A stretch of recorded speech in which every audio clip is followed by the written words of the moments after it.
Good evening and welcome back to Checkpoint. We are delighted to have your company with us this evening. As mentioned at the top of the show, tonight we're focusing on a corrupt nation. Kenya indeed has a litany of corruption scandals in her past, and they continue unfolding as the days go by. An anti-graft campaign is one that we have seen in many days attract quite a number of sentiment as far as rhetoric, warnings and affirmations by the president himself on those corrupt officials, saying that in fact they'll be brought to book. But as we were talking about at the beginning, history may not judge him, or may judge him harshly because of just some of those sentiments again that were made, like in the Anglo Leasing scandal case. But since then, several others of this kind of corruption matters have emerged. So my guest this evening to talk a little bit more about just where the country is and what this fight, if in fact it's a fight, may bring in as far as results, if at all, is John Githongo. He is a Chief Executive Officer of Inuka Kenya. Inuka Kenya is a non-governmental organization that deals and focuses on matters of governance. He also is a chairperson of the board for AFRICOG, that's Africa Center for Open Governance. And some of you may remember in this past week, they released a report on the state of the nation, focusing on what they describe as state capture, Kenya's inability to fight corruption. So really expressing a lack of confidence in this renewed anti-graft campaign. He also once was a PS, governance and ethics, in former President Kibaki's administration, and so much more. Thank you for joining us, Githongo, on the show this evening. Let's begin with where we are now. And a lot of excitement perhaps in the public domain, witnessing the arrests, the charges presented in court by ODPP. And there are those who feel finally change is coming, there's a change in tide, it's turning. Is it how you see it, or does this for you say something different? Without doubt, over the last, say, 1 year, we've seen a reinvigorated, quote-unquote, fight against corruption. The president has been very articulate and passionate in his rhetoric against corruption since 2013 and throughout. Now the government has constituted what is essentially a technical committee or multi-agency task force led by the Attorney General. We have a new energetic director of public prosecutions. Right. We have a new and energetic director of criminal investigations. The Ethics and Anti-Corruption Commission is also doing its bit. And but this is a cycle that we've seen before. And I think part of the reason Kenyans are asking questions, part of the reason you're inviting me to ask these questions, is that it seems as if there's a lot of activity. There's lots in the media, people being hauled through the courts, etc. But the scandals continue unabated, and I think that's partly as a result of the fact, so if you look at the way Kenya is measured by organizations like Transparency International in terms of corruption, Kenya has remained in the bottom 25% of the world's most corrupt countries. Despite all of this activity, despite all these new agencies, despite all this excitement and activity, at the same time, if you look at Kenya's corruption legislative framework and institutional framework, it's amongst the best in Africa. Yeah. Other African countries come here to learn about how to write good laws around corruption and create institutions for fighting corruption. And so my very clear sense is that the era of a technical fix for fighting corruption has ended in Kenya, and it's now a political issue.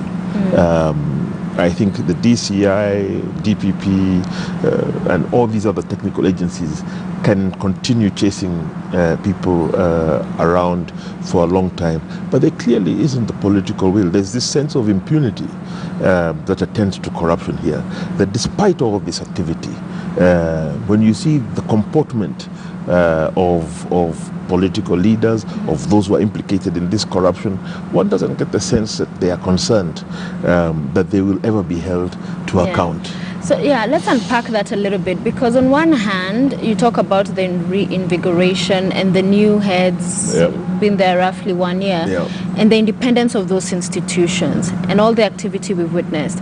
The president is on record, even at some point, saying he's done best he can to empower, to facilitate all of these institutions, and asking, what else do you want me to do? I'm not going to parade people and shoot them just because I think they're corrupt.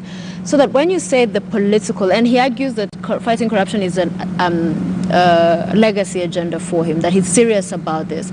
So how so do you mean, when you still say politics? Because on one hand, he's saying, I've done best I can. These are now independent institutions.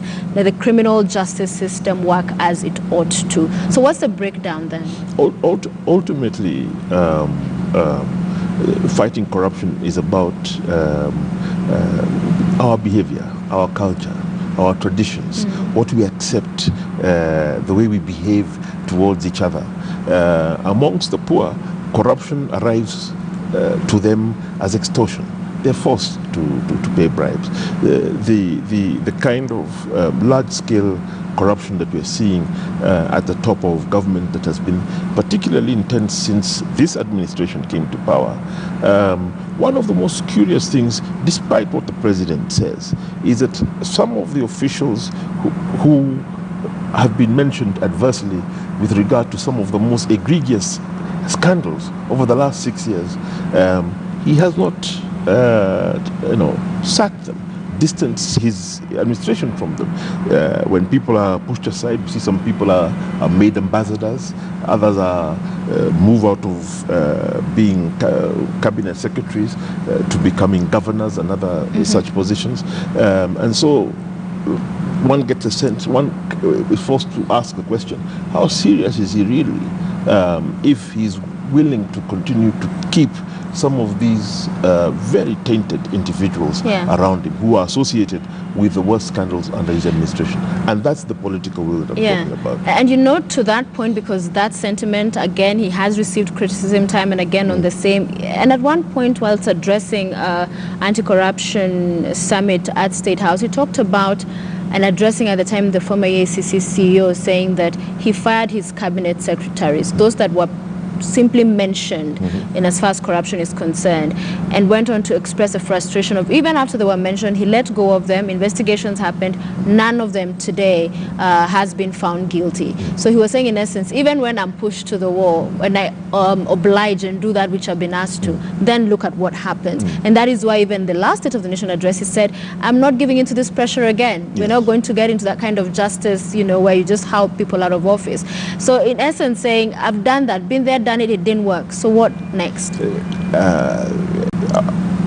A president can't give up. Really. A president can't give up. And I think it's for him to reflect on himself and say, okay, where did we go wrong? You can see some changes were made. Prosecution is the most blunt instrument available in the fight against corruption. And the fact that the president complains that he's done all these, he's taken all these measures, but nothing is happening, I think requires him to stand back, sit back, and reevaluate his entire strategy towards the fight against corruption. This particular phase has been particularly unusual because we've seen a huge amount of media attention on scandals. And it's clear that a lot of the material that the media is getting from within government. It's not the result of, long, deep, complicated investigations. So that has been confusing to me. That on the one hand, you want frontline, headline coverage of corruption scandals when you're admitting that your own institutions are dysfunctional. However, there have been changes at the ESCC, at the DPP, and AG. One has to keep in mind, the harsh reality of the center of corruption in Kenya and many other developing countries. isn't out in those little organizations that are created to fight corruption. Corruption sits in many developing countries across Africa. It sits at the office of the president, Ministry of Finance, and partly in the security sector, which comes under the office of the president. That is the fulcrum of corruption. It is there that the messages emanate to those who want to engage in the worst cases of corruption, and this leads to this, start and stop kind of energy in the fight against corruption. There was great excitement, for example, which was again heavily covered by the media, of the destruction of buildings that had been illegally constructed on road reserve and riparian land. How long did that last? Before it died off. And I think it's that causes people to become cynical. Secondly, I think another really important thing is happening in our society, which I think is we cannot divorce from this. The sheer scale of the scandals is mind-boggling. We've never had scandals of this size in our history. At the same time, the government is borrowing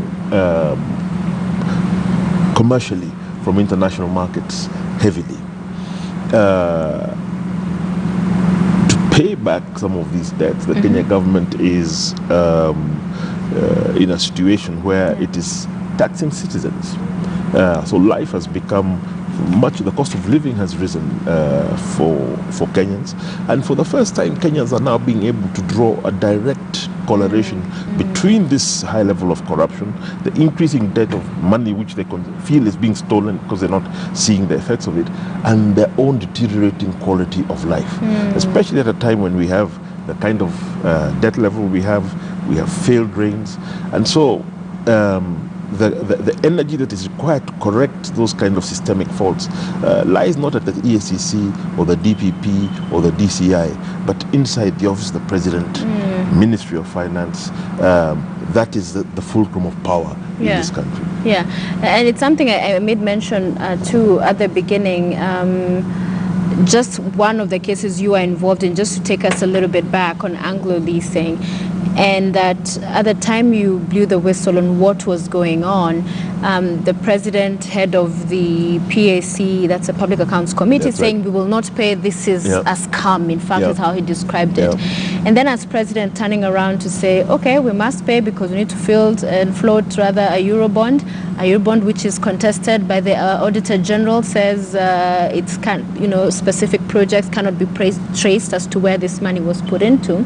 And let's put up that statement I had a little bit earlier, Director, if we may, a statement that came from the Office of the President talking about investigations and the frustrations from Kenyans. If we can put that up, it was a statement from March.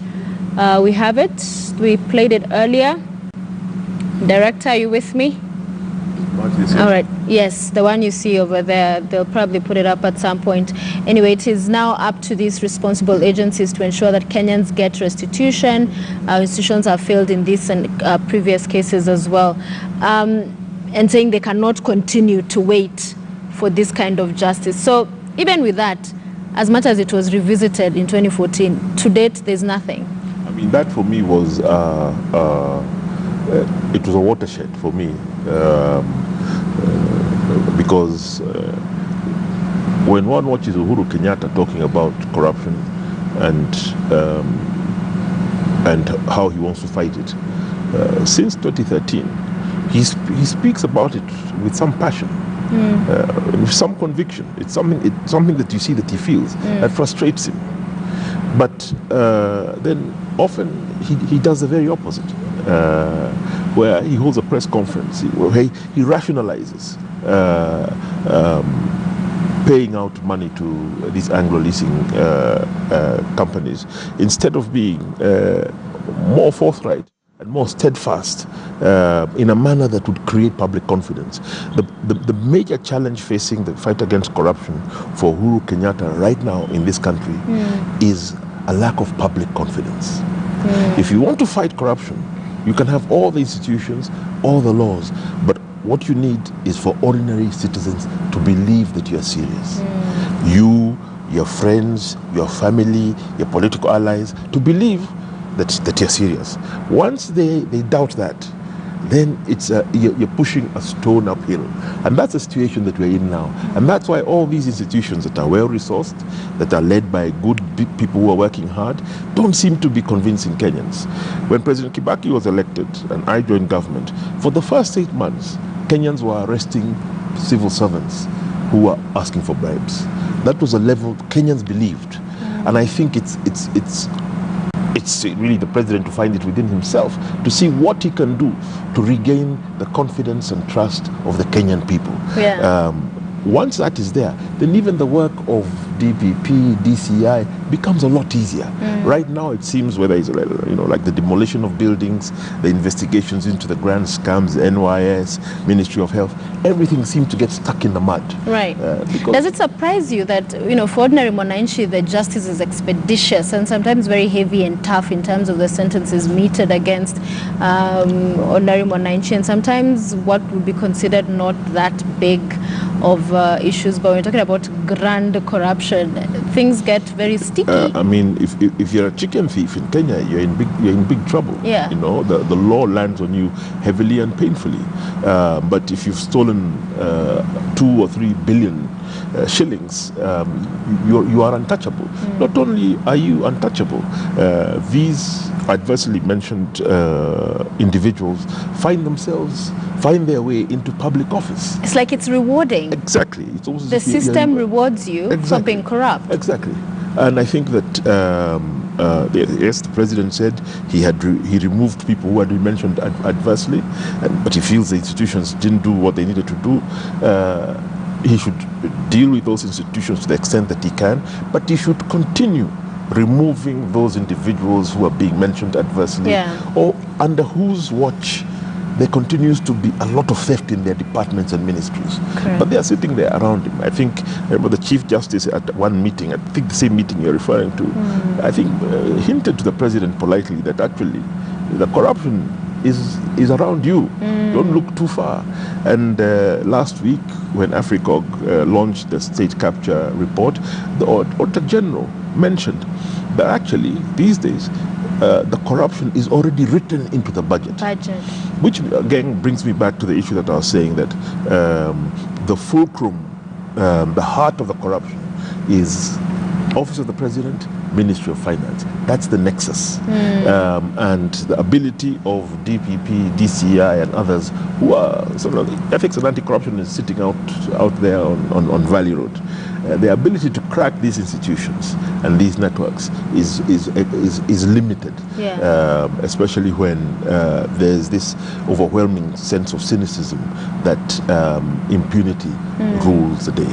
When you talk about the Treasury, because they have been on the spotlight, especially over IFMIS. This is about public management of funds, taxpayers' hard-earned money.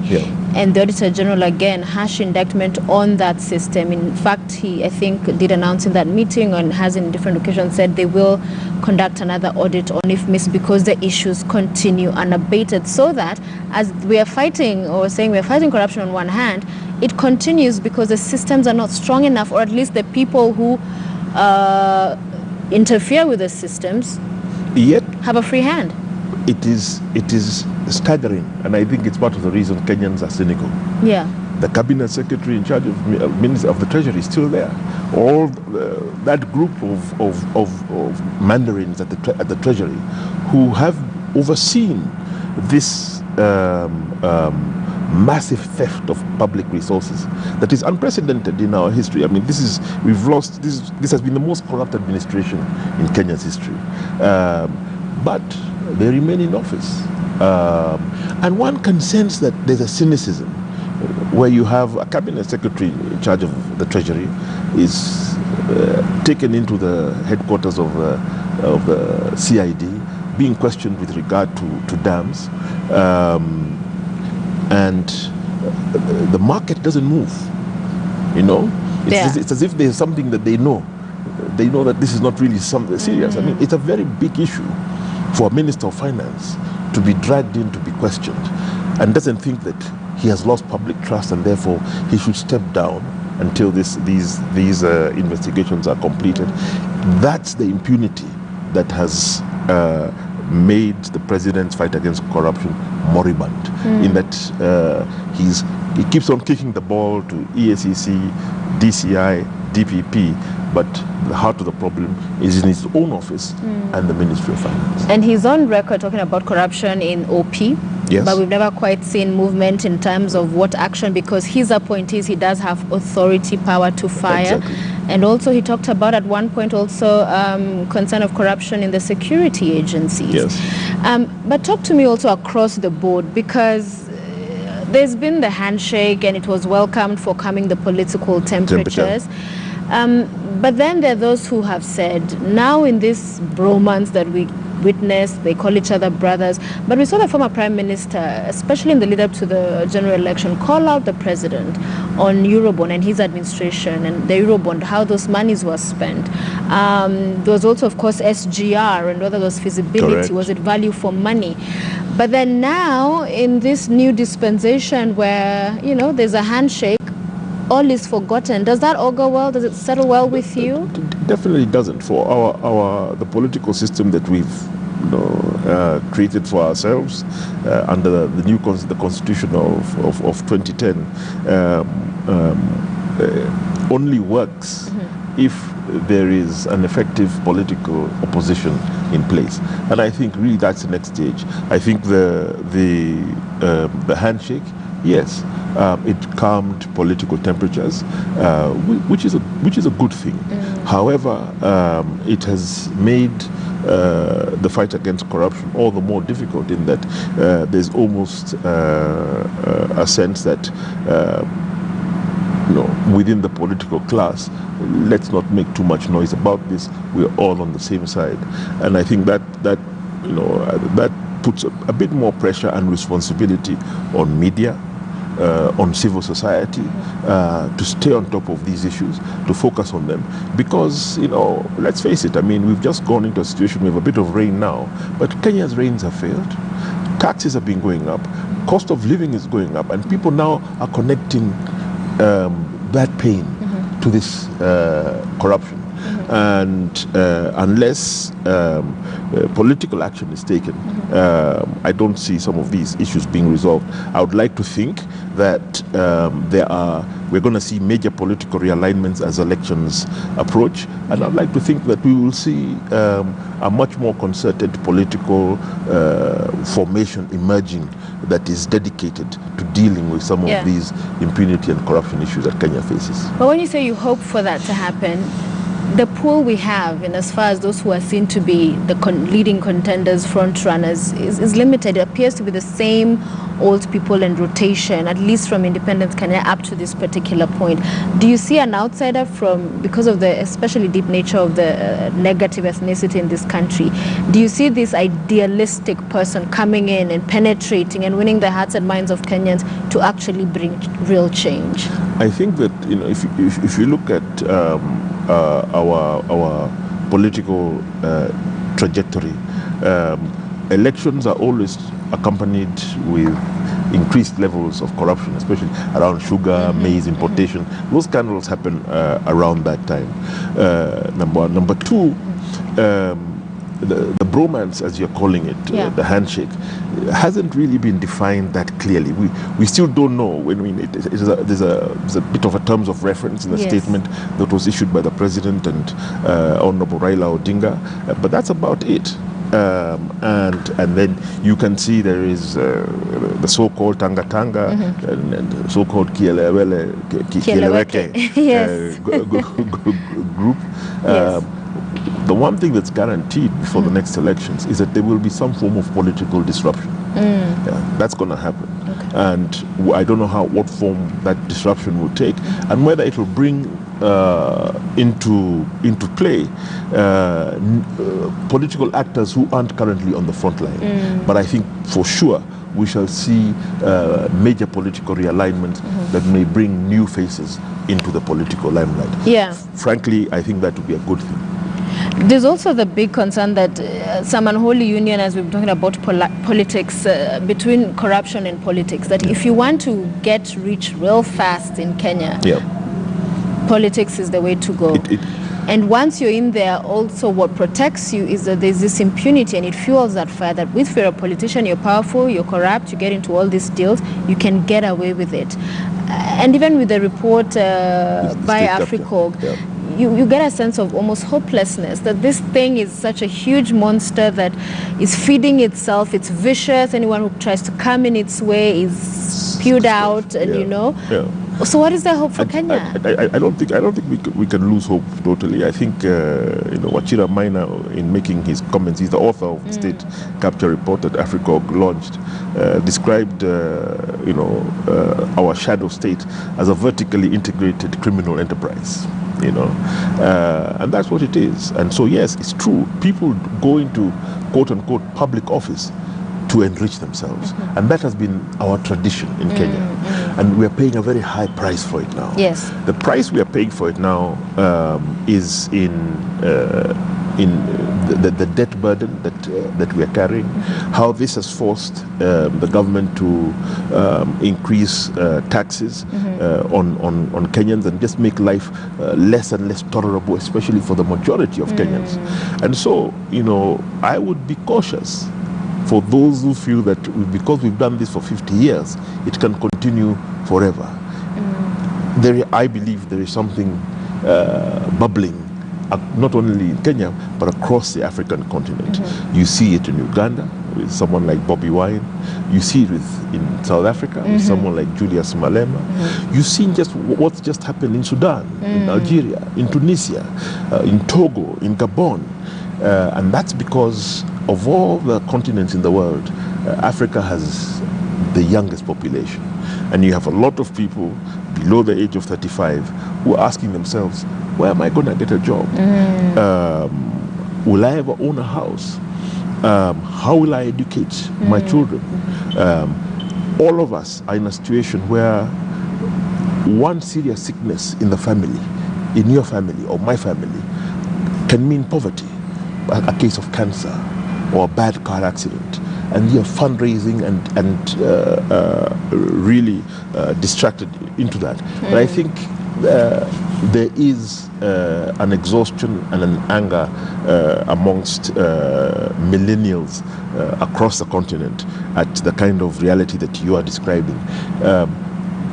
You see it partly on social media. Right. There's a lot of vitriol against sitting leaders there.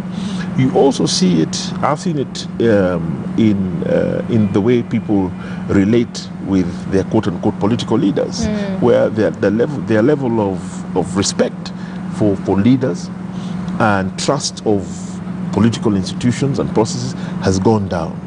And that can lead to disruptions that can come quite quickly and can be quite surprising if poorly managed. So I don't think that this status quo is tenable. I think it's completely untenable, and it will be disrupted.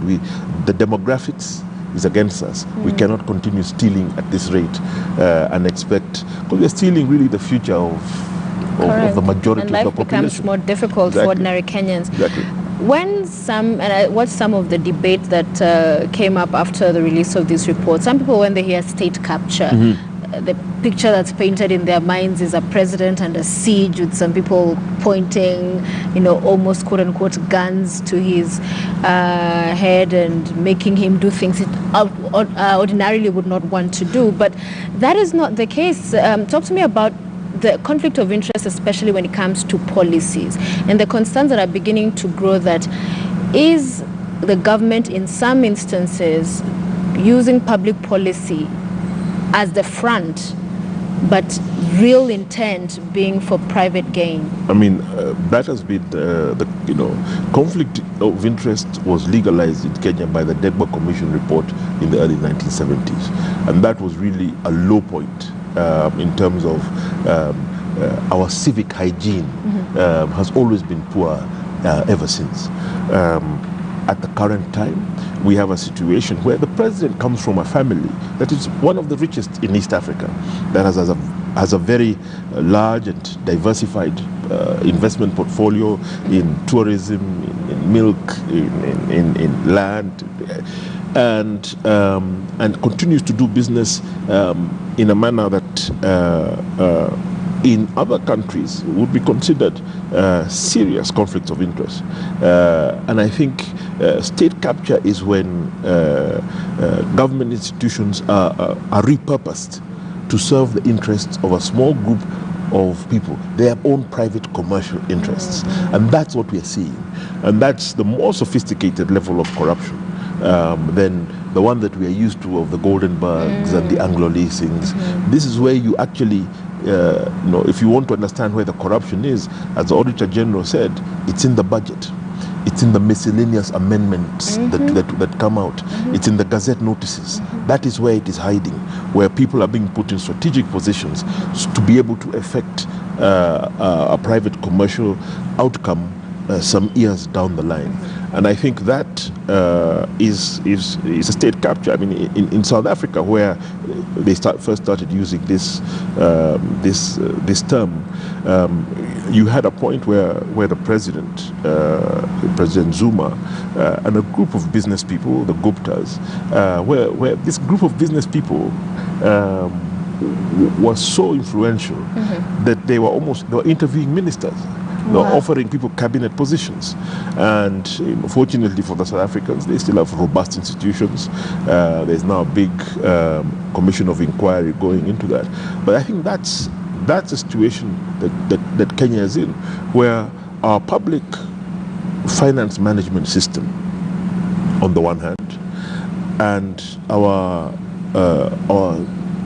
system of justice on the other, police, judiciary, DPP, when those two are captured by private interests, or controlled by private interests, or directed by private interests, they don't have to be captured too overtly. They just have to be steered.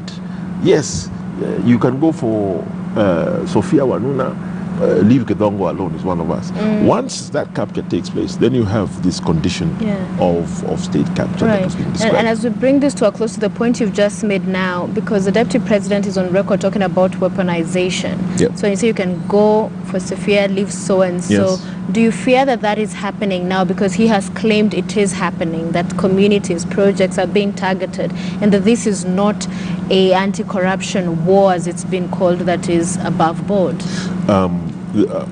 Unfortunately, in a country where corruption is systemic, dealing with high-level corruption is always a political project. There are always those people. There will always be, because you are going after corruption that is happening under the watch of people who are politically very influential. So that doesn't surprise me. And yes, the fight against corruption can and is often weaponized to deal with political foes. The only thing that can mitigate against that is to have an anti-corruption fight that ordinary Kenyans believe in. When you have the confidence of a population across ethnic and other divides, then those who try to claim that they are being politically targeted don't gain much traction. But when you have a polarized political environment, when it is clear that there seems to be people who are being favored and are not being investigated or being made subject to the investigations, then those allegations become a lot, they gain a lot more credence. The most important thing is that causes that is this loss of public trust and confidence in the government as it undertakes these efforts. I suppose for many people watching tonight in different spheres of influence, offices, whatever they work, seeing things happen that do not augur well, that they see truly to be corrupt, what can they do? What do you tell them? You are a person who blew the whistle on something that was, going wrong. Now we have the former Prime Minister saying he's a whistleblower in the new gold racket and scandal. I'm sure you've heard about that. But what do you tell those people who see things going wrong, so that we bring it down from the mega grand corruption to everyday business interactions? You see something going wrong, what can such a person do? I think I mean, there's lots that people can do. Talk about one of the, when you have a condition of state capture beginning to consolidate, as we have in Kenya, in addition to that smash and grab regular corruption that we are used to, grand corruption, we call it, then you have increasing complaints within the private sector and the service sector themselves. There are those companies that are favored, there are those that are out of favor, there are those law firms that are favored, there are those who are out of favor, banks, etc. And I think that and, that's why a lot of the middle classes, including media, and I think that there's considerable potential for organization by professional groups, by private sector, to say, hold on, we are going to take action against our own members who engage in particular types of activity. And I think that it's possible for people to come together and do that, because right now, especially from the private sector, for the first time one hears considerable complaints about the direct impact this corruption is having on their ability to do business. And I think in the media has been consistently reporting the continuous run of profit warnings that have been coming from publicly listed companies, and begins to show the negative effect that the kind of corruption we have is having. And I think it's possible for private sector and civil society to organize. I think civil society is already trying to do its bit, and we can definitely do more. But also civic sector, the legal fraternity, the bankers, private sector. Many of them are being, they're always complaining, we haven't been paid, or we're being cut out of deals. We have crooks who have taken over, they're getting all the contracts.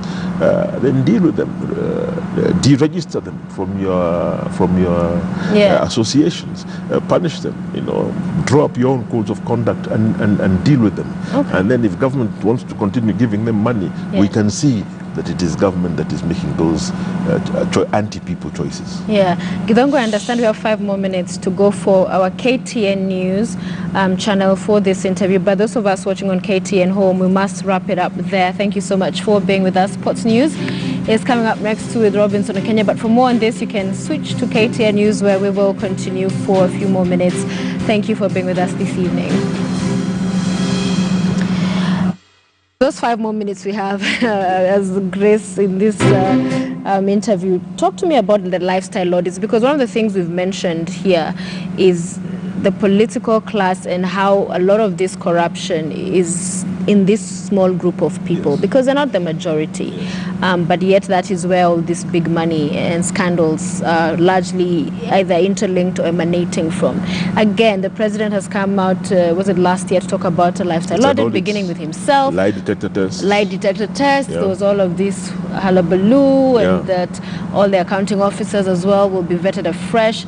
To date, nothing. Zilch, nothing from all of that. So that, was it all public relations? But for you, how would this happen? How should it happen if at all we were to be serious about a lifestyle audit? Because when they get into office, we know at least they should submit these forms, and they're supposed to every 2 years. Well, I think the Public Service Commission has a lot of all the forms, at least those ones that are filled by mainstream civil service. I know that the Judicial Service Commission should be the one holding the ones of the judiciary. Technically, Sophia, in terms of the technical apparatus and legal framework to do all these things, Kenya is okay. Actually, we're better than most African countries. Yeah. It's just that they're ignored completely. And so we have this anti-corruption of fighting corruption by gimmicks, of gimmickry and speeches. Oh, it's very exciting. We're going to do lifestyle audits. And then you twiddle your thumbs, you wait, and nothing really happens. Yet, you and I sitting here can name 5 top officials and do a very rough lifestyle audit, even without having to do any research, and be able to hand that over to EACC, whoever it is, and say, listen, you may want to have a look at this, because we're seeing these individuals who, ever since they took public office, their wealth has grown exponentially. It's like the vetting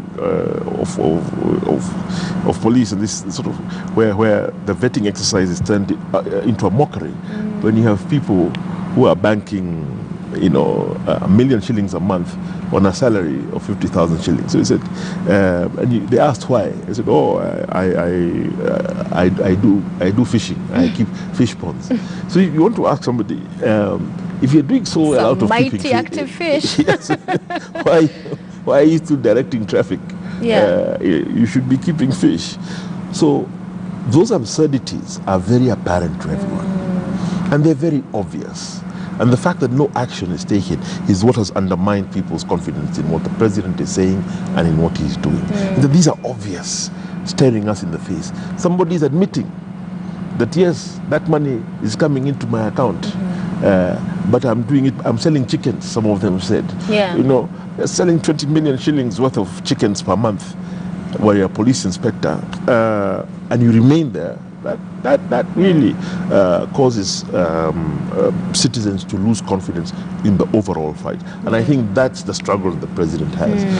Regardless of all the speeches, lifestyle audits announced, nothing has come out of. So is this a war against corruption?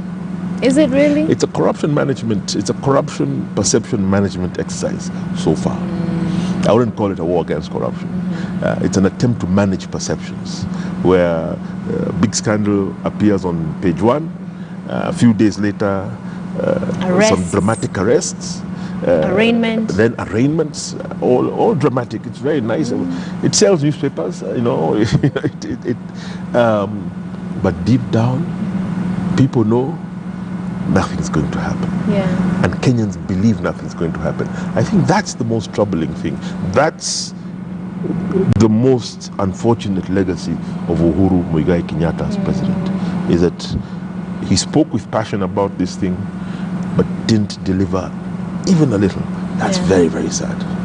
The criminal justice system, and a few months ago it was a lot of blame games. You're the one who's not doing your job, you're the one dropping the ball, you're the weakest link, and largely that was painted to be the judiciary by all the other stakeholders, including the president himself.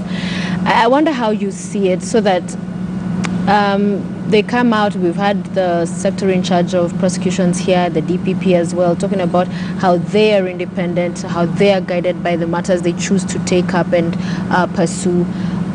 What needs to happen in that system outside of the blame games? They appear to have ceased now, but how do they work together? I mean, they are all now part of a multi-agency task force or committee that is headed by the Attorney General. All those agencies that blame each other, because yes, investigations are done, and they go to the DPP. DPP says, listen, this investigation isn't good enough. DPP takes something to the judiciary. Judiciary says, listen, this isn't good. So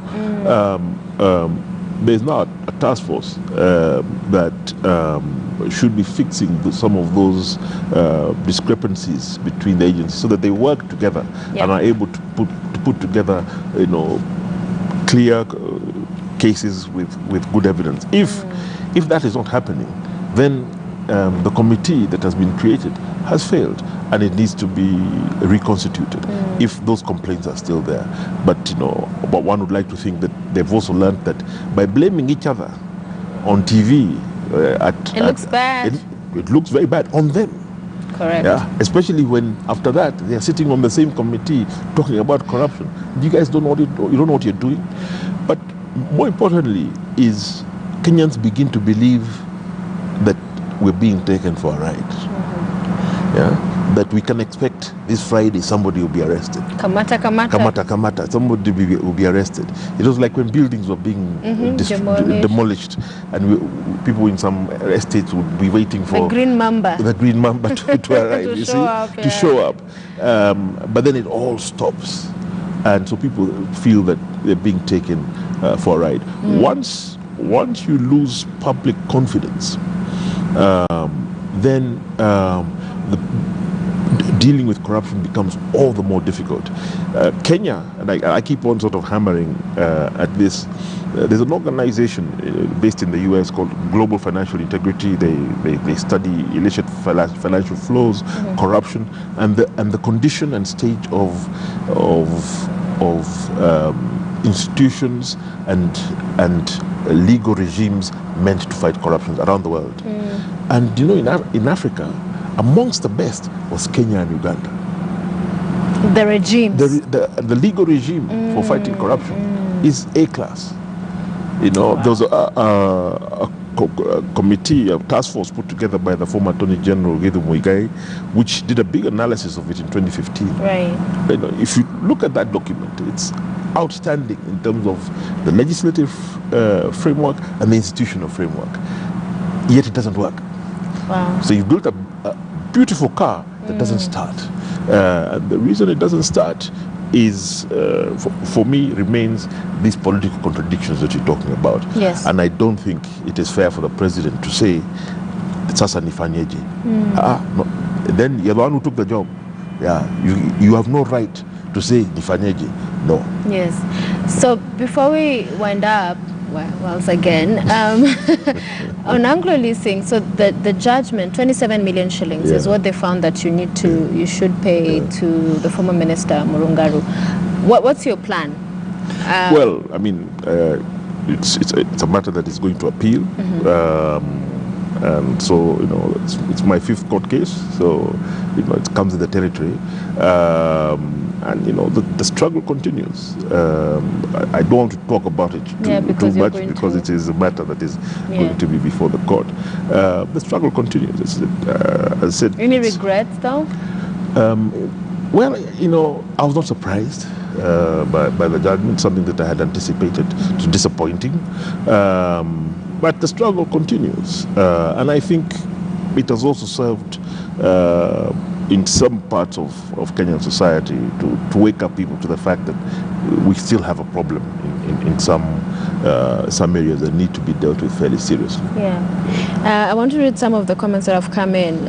There is Odwari Etish says, writing from Embu, I wonder what Githongo would have to say about corruption in counties that also clearly has been devolved. Was it all a mistake? Should we go back to central government because now more is being stolen? It is true, when you have corruption that is systemic in a society, then when you have devolution, you will devolve the corruption as well. I would not say, I would be very cautious, and I know that people talk about, reform of the constitution, etc. I'll be very cautious about messing about with devolution. Because even though we have corruption in many counties, and that has been found in the audits, we also have some extraordinary things that have happened as a result of it. And Kenyans are quite pragmatic. Kenyans know that the attitude is before the people in Nairobi were eating everything. Now, at least something is coming to the counties. Yes. And some counties have done extraordinary things. Makueni is able to offer free health to 1 million citizens of Makueni. That's and a clean amazing. bill of health from the Auditor General. And a clean bill of health from the Auditor General. I think it's Wajir for the first time. Yes. They have tarmac roads. So I'll be very cautious about blaming the counties. I know there's this big sort of fake narrative that devolution is the problem. It's very expensive. It's very corrupt. There's corruption there, but we must keep very clearly focused that corruption, the head of the corruption in a country like Kenya, Office of the President, Ministry of Finance, that combination, as Auditor General said, Corruption is written into the budget. Into the budget. So already a plan from the very beginning. Correct. To loot is there. It's premeditated. Thank you for being with us, John Githongo, Thank you very CEO, Inuka Kenya, with us this evening. A corrupt nation, will things change? Time will tell. Thank you for staying with us here on Checkpoint. We're taking a break. We will be back with more news as well as sports.